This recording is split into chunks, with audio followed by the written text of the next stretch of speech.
Hi, and welcome back to 1 Acre in the Napa Valley here in the Yountville AVA for episode number 12. It's our fruit set and berry set episode. Now, as you can see, the amount of growth that has taken place here in the vineyard has just transformed the vineyard from what we saw the last time. Some of the shoots, like this one, this has probably grown almost 3 or 3.5 feet. And given the period of time that it's been since we've been together, today being June the 1st, this has probably grown almost 1/2 inch a day, which is really amazing. Now, not all the plants have grown that strongly, but it's been a very good growth season so far. Now, if you recall, we looked at 2 different vines when we were together last. One, we were looking at a cordon type of pruning, and the other was actually a spur and cane pruning. So let's go back and have a look at each of those, see how they're doing, and we can compare one to the other. So here's the first little vine that we've been following along from the beginning. We can see how it's doing and how it's progressing along. It's actually doing quite well. We can see that the shoots are growing very strong, and we have almost 2 stages of berry development. Now, we're right at the end of bloom. Bloom is really over and fruit set is taking place. And if we look at this first one here, I'll kind of put my hand behind it, you can see the little berries beginning to develop, and you might also be able to see the little remnants of the flower clusters that are just a little bit in the brown color there.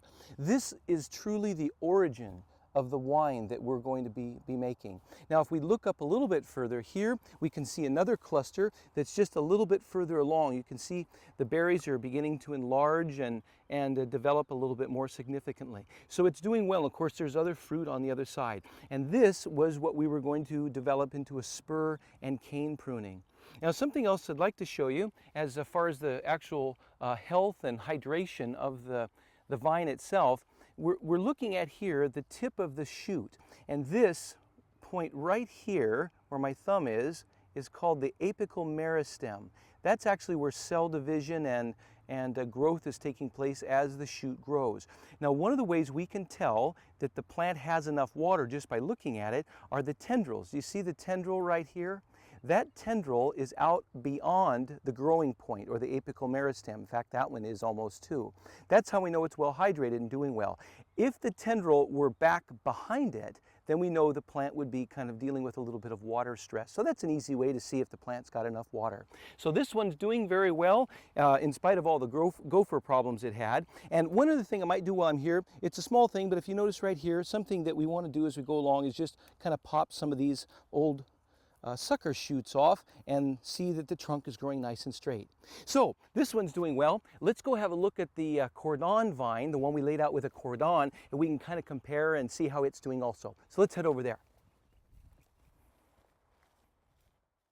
So for our second vine here, we're just a couple of rows over from where we were with the one we just took a look at. This is the vine that actually we laid out in a cordon.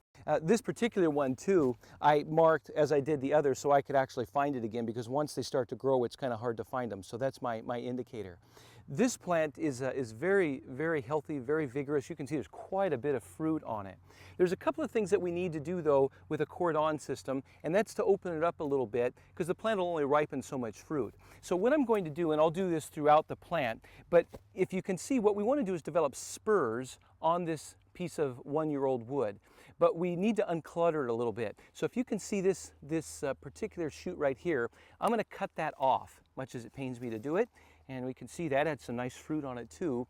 But what we have in doing that is I have about 1 fist width between these spurs as they develop. And I'm going to do the same thing down here with this one and take that out.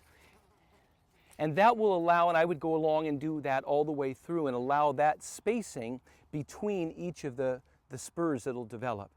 And one other thing we'll do just before we go is begin to lay out some of the structure of the cordon for next year. Now, of course, we have the 1-year-old wood laid out in the first arm, but these 2 shoots right here, I'm going to eventually lay out as canes, and from there, I'll be able to develop the cordons from there. Well, that'll conclude episode number 12. Thanks very much for joining us here again at 1 Acre in the Napa Valley, and we'll see you again soon as we continue on with our series of episodes.